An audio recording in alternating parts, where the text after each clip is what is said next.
Everyone, welcome to ज़ैनत गुरु। आज की class में हम ऑस्मोसिस के कॉन्सेप्ट के बारे में पढ़ेंगे। ऑस्मोसिस क्या होता है? ऑस्मोसिस बेसिकली वाटर मॉलिक्यूल्स का मूवमेंट होता है from higher concentration to lower concentration through a semi permeable membrane. What is osmosis? It is basically a movement of water molecule movement of water molecule from higher concentration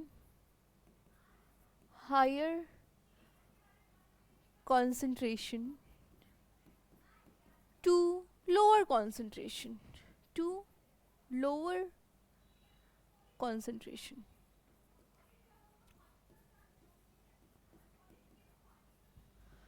okay, osmosis में क्या होता है? Water molecules का movement होता है from higher concentration to lower concentration.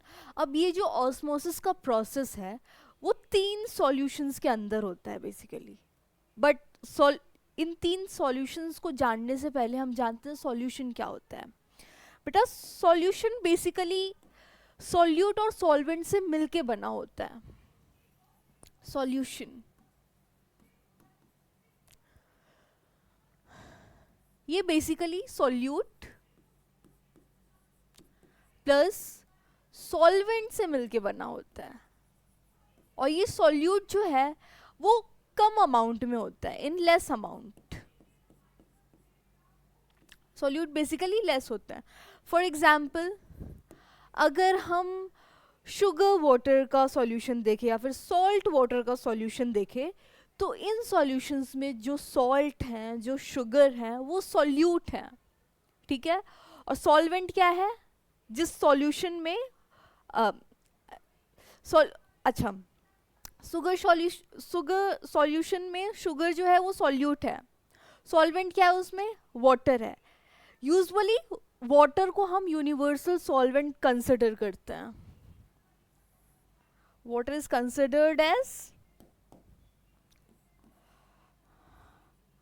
water is considered as universal solvent।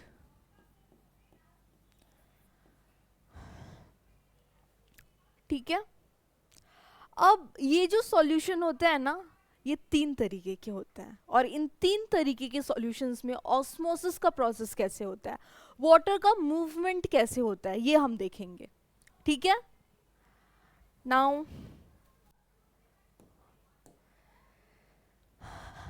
मान के चलो ये एक सॉल्यूशन है,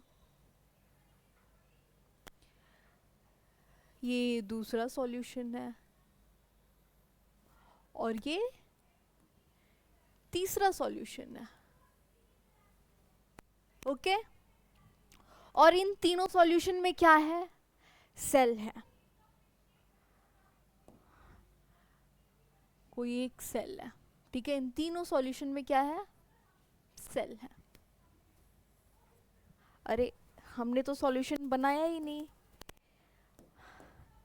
यहाँ सॉल्यूशन में क्या क्या होता है? सॉल्यूट्स होते हैं, सॉल्वेंट होते हैं। ओके। बेसिकली हमारे पास 3 सॉल्यूशंस हैं।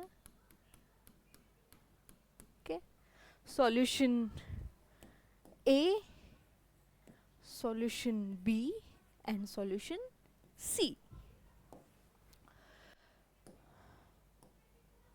अब इस पिंक कलर से मैं बताऊंगी कि इस सॉल्यूशन के अंदर सॉल्यूट कितने हैं। मान के चलो इस सॉल्यूशन के अंदर ज़्यादा सॉल्यूट नहीं है, ज़रा से ही है, ठीक है। इस बी वाले के केस में इससे थोड़ा सा ज़्यादा है यहाँ पे सॉल्यूट। ओके। लेकिन सी वाले में बहुत सारे सॉल्यूट हैं,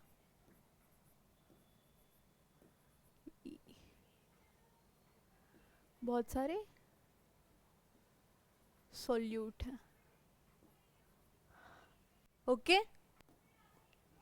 अब इस कॉन्सेप्ट को बताने से पहले मैं आपको सॉल्यूट के नेचर के बारे में बताऊंगी। सॉल्यूट का नेचर ऐसा होता है ना कि अगर वो कहीं पे है तो वो वाटर मॉलिक्यूल्स को खींचने का काम करता है। जैसे कि आप सैलेड कट करते हो, जब तक उस सैलेड पे नमक नहीं डालते हो तब तक सैलेड वैसे ही दिखता है, ऐसा दिखता है कि वेजिटेबल्स अपने वाटर को होल्ड करके रखे हैं। लेकिन जैसे ही नमक डालते हो, उसके ऊपर सॉल्ट डालते हो, तो जो वेजिटेबल्स होते हैं वो पानी छोड़ना स्टार्ट कर देते हैं। ठीक है, तो ये सॉल्यूट बेसिकली क्या करता है, पानी को खींचने का काम करता है। अब यहाँ पे सॉल्यूट कम है ना, बाहर के साइड यहाँ पे सॉल्यूट कम है, तो इस केस में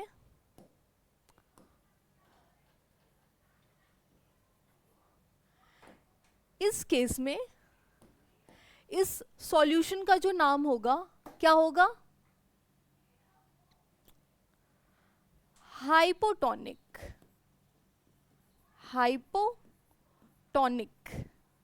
क्योंकि इस सॉल्यूशन के अंदर सॉल्यूट कम है।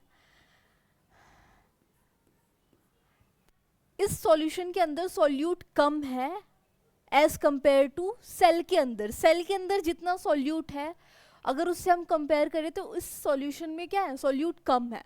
आइसोटोनिक कब होगा, आइसोटोनिक का केस तब बनेगा जब सेल के अंदर जितने सॉल्यूट है उतने ही सॉल्यूट इस सॉल्यूशन के अंदर है। ओके, सी सॉल्यूशन सी को क्या नाम देंगे हम, ये होता है हाइपरटोनिक।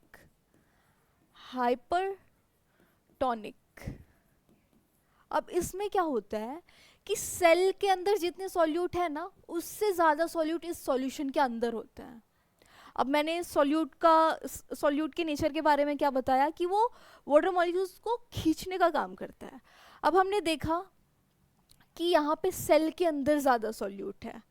यहाँ पे क्या देखा हमने, cell has more solute, cell has more solute. तो क्या होगा, cell in water molecule in cell क्या करेगा, सॉल्यूशन में जितने भी वाटर मॉलिक्यूल्स हैं जितना हो पाए उन वाटर मॉलिक्यूल्स को अपने अंदर खींचेगा ना। तो इस केस में क्या होगा, सेल स्वेल कर जाएगा। सेल क्या होगा, सेल स्वेल कर जाएगा। अब आइसोटोनिक का केस है। अब हमने ये देखा कि आइसोटोनिक में सेल के अंदर जितने सॉल्यूट है उतने ही सॉल्यूट इस सॉल्यूशन के अंदर है। तो यहाँ पे सेल जैसा है वैसा ही रहेगा। Okay, cell remains the same, cell remains the same.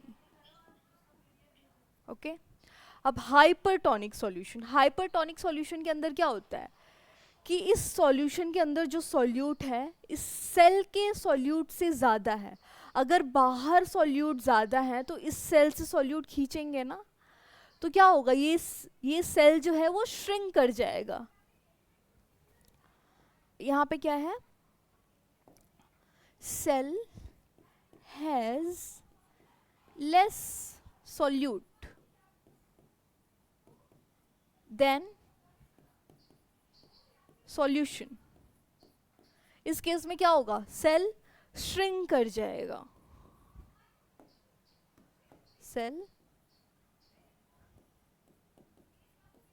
Shrink कर जाएगा। ठीक है, हाइपोटोनिक सॉल्यूशन के अंदर सेल जो है वो स्वेल कर जाता है, आइसोटोनिक में सेल का साइज वही रहता है। ओके, और हाइपरटोनिक सॉल्यूशन में सेल जो है वो श्रिंक कर जाता है।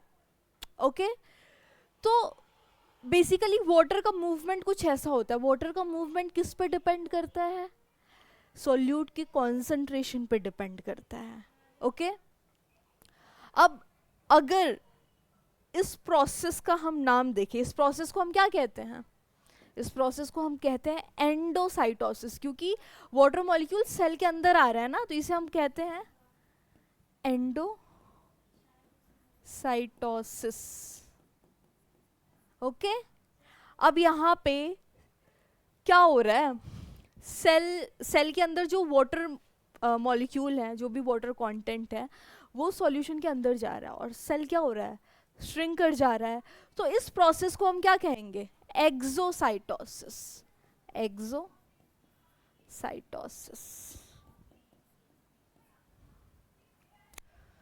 So that's all from my side.